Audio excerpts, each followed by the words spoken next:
Good morning 8th class. जैसे कि आपको पता है आज का आपका जो सब्जेक्ट है वो है एसएसटी, ठीक है। और एसएसटी में हम चैप्टर पढ़ रहे थे फेडरल गवर्नमेंट।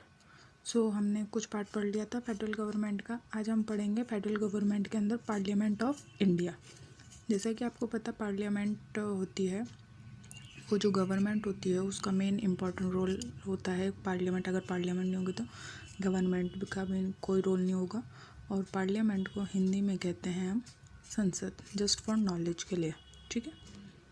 ओके, हम स्टार्ट करते हैं आज पार्लियामेंट ऑफ इंडिया जो टॉपिक है वो पढ़ना, ठीक है।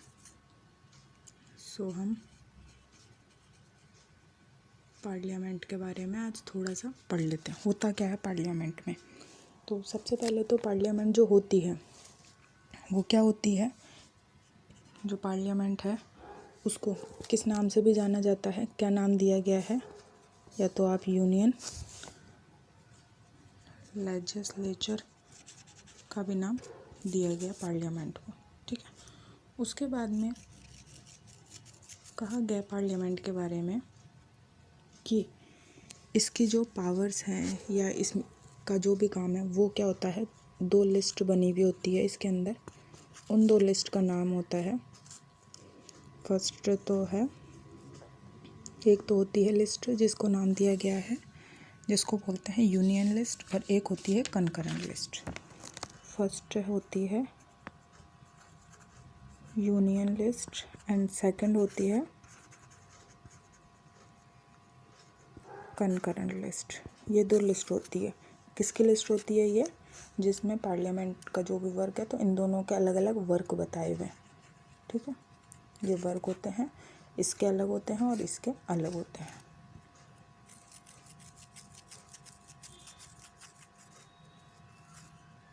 उसके बाद में आता है पार्लियामेंट का कि क्या है, पार्लियामेंट के अपने कुछ लॉज बताए गए हैं जिसे बोलते हैं कानून। कुछ अलग लॉज बताए हुए हैं, है ना। और उसके अलावा जो लॉज हैं, लॉज के साथ साथ में एक चीज़ और बता रखी है कि इसका जो काम है वो कौन कौन मिल कर के करते हैं पार्लियामेंट का, है ना। तो फर्स्ट तो है प्रेसिडेंट, सेकंड होता है लोकसभा एंड थर्ड होता है राज्यसभा, ठीक है। इन तीनों में से अगर एक को भी हम माइनस कर देते हैं, जैसे हमने प्रेसिडेंट को माइनस करा, तो ये दोनों मिल कर के पार्लियामेंट के काम नहीं कर सकते, या फिर हमने इसे माइनस कर दिया तो ये दोनों मिल के नहीं कर सकते, या इसे।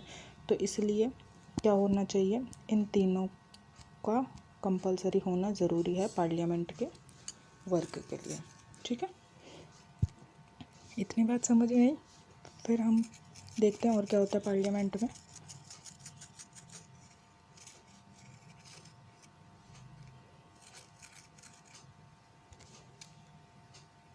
उसके बाद में होता है पार्लियामेंट में कि पार्लियामेंट के दो हाउस बताए हुए हैं। दो हाउस हैं, टू टाइप्स के। फर्स्ट है लोकसभा एंड सेकंड है राज्यसभा, ठीक है। लोकसभा को एक और नाम से जानते हैं लोअर हाउस के नाम से, चाहे लोअर हाउस बोल लो चाहे लोकसभा। और राज्यसभा को बोलते हैं अपर हाउस, ठीक है। और हिंदी में इस वाले हाउस को बोलते हैं निम्न सदन, और इस वाले को बोलते हैं उच्च सदन। ये बड़ा होता है, ये छोटा होता है, ठीक है।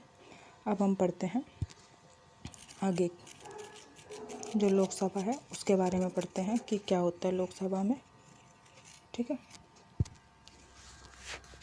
फर्स्ट हमारा है लोकसभा। सबसे पहले तो जो लोकसभा के जो मेंबर्स होते हैं, है ना, लोकसभा के जो मेंबर्स हैं उनके बारे में बात कर लेते हैं। उनका टेन्योर कितना होता है, ठीक है। मेंबर्स का होता है टेन्योर 5 ईयर्स। मतलब ये लोग, इसके जो मेंबर्स होते हैं लोकसभा के, वो 5 साल तक लोकसभा के अंदर रह सकते हैं। ये बात हो गई अब इसके जो मेंबर्स होते हैं वो कितने होते हैं, उनकी डिजिट देख लेते हैं कि वो कितने होने चाहिए। तो वो होने चाहिए 552 कितने होने क्या चाहिए, मेंबर्स होने चाहिए इसके लोकसभा के। ठीक है, उसमें से 545 मेंबर्स तो किसके होने चाहिए, स्टेट के होने चाहिए। और जो 545 नहीं 530 तो होने चाहिए स्टेट के। ठीक है, और उसके बाद में जो बचते हैं वो मेंबर्स होने चाहिए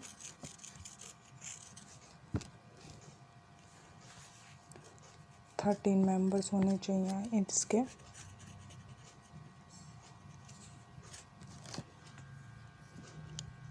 यूनियन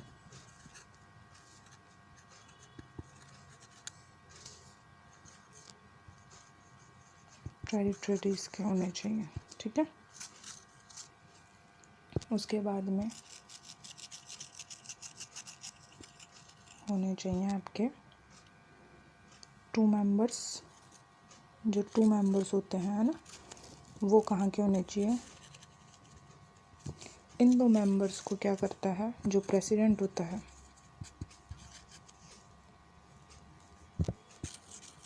जो प्रेसिडेंट है वो नॉमिनेट करता है। मतलब वो क्या करता है, नाम बताता है, मतलब कि किसको लेकर के आना है और किसको नहीं लेकर के आना है। ठीक है, तो प्रेसिडेंट इन 2 बंदों को नॉमिनेट, इस तरह से 545 जो मेंबर होते हैं वो इलेक्टेड किए जाते हैं लोकसभा में। ठीक है, नेक्स्ट क्लास में आपको राज्यसभा पढ़ाएंगे इस, और आज के में क्लास यहीं फिनिश होती है आपकी।